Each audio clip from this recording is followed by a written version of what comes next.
Let's begin. Okay, so when I was thinking about this challenge, I was trying to be as simple as possible. Of course, coffee is simple, but it's also can be very complicated. What I have in front is what makes up coffee to me. We have the centerpiece, which is coffee, which is this right here. And then let's say over here is water. And then 3, the brewer. The other missing piece here is you, me, and all that stuff. How we all play a role in all of this. We'll talk about me first. Me is you. We have our own likes. We have our own dislikes about coffee. The things that we like about it, we really like about it. We just kind of gravitate and stay in that lane as much as we can. And then there's things in coffee that we just don't care about for whatever reason. We tried it, tested it, and for some odd reason, we just don't like, which is perfectly fine. There are some people who like everything about coffee, which that's fine too. If you like everything about coffee, you're a true badass. You're my hero. But I can't get down with everything. But I am going to get down with everything to get to the bottom of if you can truly, really enjoy every aspect of coffee with the context, with who you are as a person. And speaking and continue to talk about the fourth element here is us as people. We're not robots. We have feelings. We have likes. We have dislikes.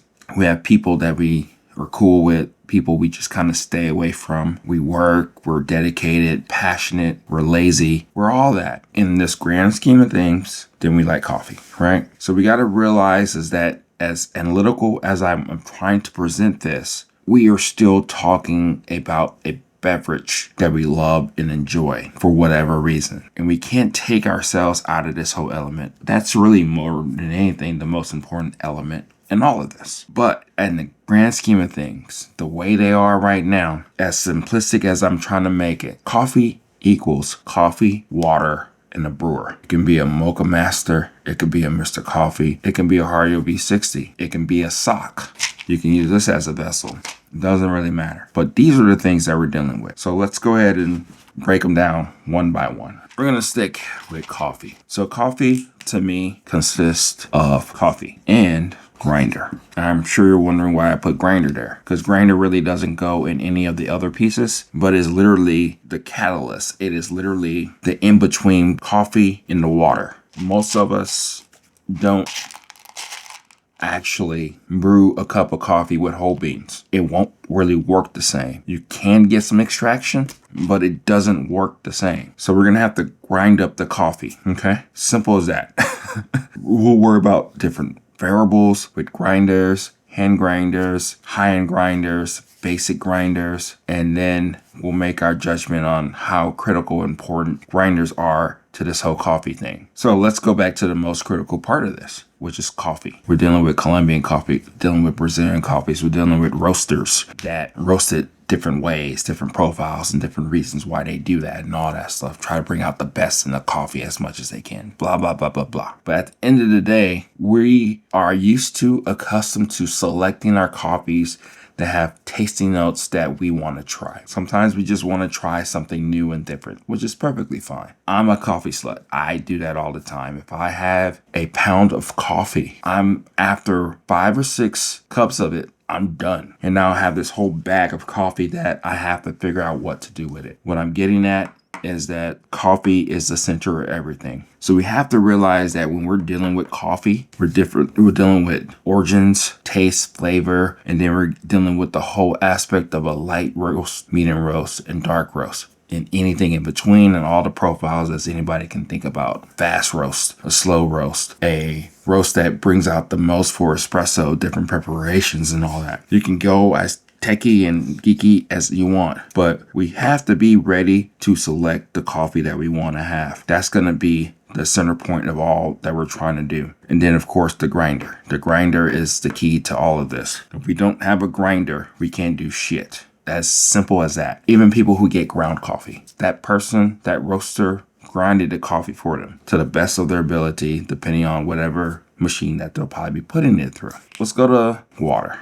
Okay, this is water. What do I mean by water? Yeah, you can use a kettle. You're supposed to use a kettle, something to warm up the water. We're not really dealing with cold brew. If you want to deal with cold brew and extractions, we may play around with that a little bit. We're dealing with temperature. The other thing that we're dealing with is water chemistry, TDS, parts per million, all that crap that everybody talks about. We have third wave water. We have packages and stuff that we can just easily get the profile or use the package that we want to bring out the most in the coffee. Those are the main things that we were dealing with water. I may miss something here. So water really consists of temperature, water chemistry, and that's pretty much it. I mean, of course, we're going to expand the crap out of this when we actually talk about this in more detail. So we're dealing with a particular temperature in order to brew our cup of coffee. When we do that, sometimes we're dealing with different elements. And as depending on the coffee, that may bring out different things as we brew our cup of coffee. Some coffees, if you brew it at a lower temperature, to me, brings out more sweetness. Like a medium to dark roast, it brings a little bit more sweetness out. It kind of mutes and hides the acidity, depending on the coffee. It may change. I would like to experiment with that more to see how consistent that is between the light, medium, and dark. Water chemistry is going to be critical here. I will more than likely get a course or figure this out or do an interview with a couple of coffee professionals with water chemistry. I'm going to start making my own water just to see what I can do with it, see how that matters and manipulates the coffee even more than what I'm used to doing with the third wave water. I have noticed with the packages is that light roast profile, it like accentuates, it brings out more of the acidity. It makes the coffee a little bit more complex. There's other profiles and different things that you can massage and do when you're actually doing coffee. That's really what I'm thinking about as it is right now. We're dealing with different variations, different temperatures and all that, different spouts, how you pour and all that plays around with extractions and the way we feel and all that good stuff, okay? That's kind of like water. So now we're going to talk about everybody's favorite thing. It's this thing. The brewer. This is everybody's favorite. It is, no matter what you say or do. We got tons of videos talking about different brewers. This brewer does this brewer does that. I like this brewer because it's cone shaped. I like this one because it's a faster filter with flat bed. This accentuates this and that, blah, blah, blah, blah, blah. We love brewers. We just love them, right?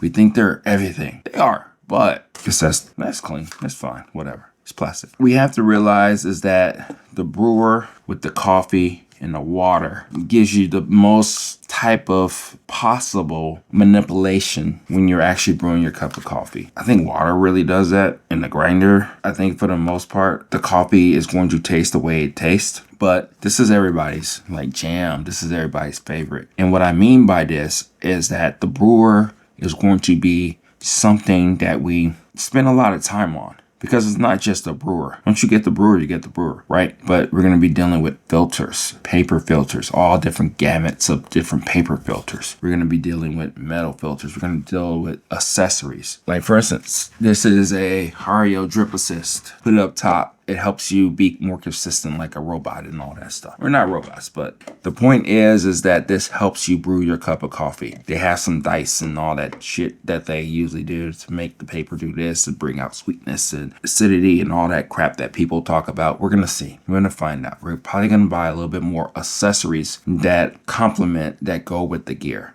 Just bought this. Don't know really what this really does.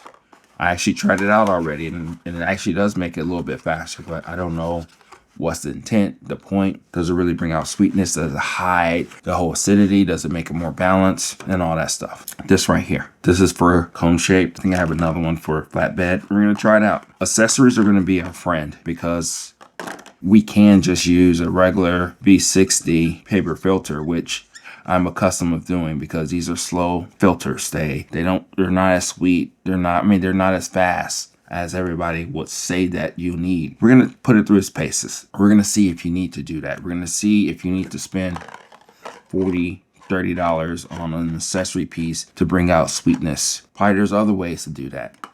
We're going to be able to do all the things that we can when we're talking about coffee. I've probably not even can't come close to touching the whole gamut of what we're doing here. Of course, I will take these as pieces, put them together, we'll make a cup of coffee. And we're going to analyze and kind of see all the things that we're going to do and why we're going to do it. We're going to have some failure. We're going to have some successes. We're going to document that. We're going to do all that stuff as it pertains to this. But the brewer is extremely important because it allows us to help manipulate the taste and flavors of what we're dealing with here. It gives us that place of like ownership, like, yeah, I'm a V60 person. But more than that, it gives us that place of thought of how the paper is manipulating the whole dance, how the water, the way we pour, and the water chemistry that we want to go with matters. And of course, the coffee. Which one do we select? Why do we select it? Can we get the most out of this particular coffee the way that profile is? I will let you know that roaster probably fucked up, probably. But at the end of the day, you already have the coffee, and let's just see what we're going to do with it and all that stuff, right? But then again, they probably didn't, and then you could just enjoy the coffee for what it is. It'd be cool to not really use a lot of this stuff. It's pretty cool to just think about coffee as with water, coffee, and a brewer.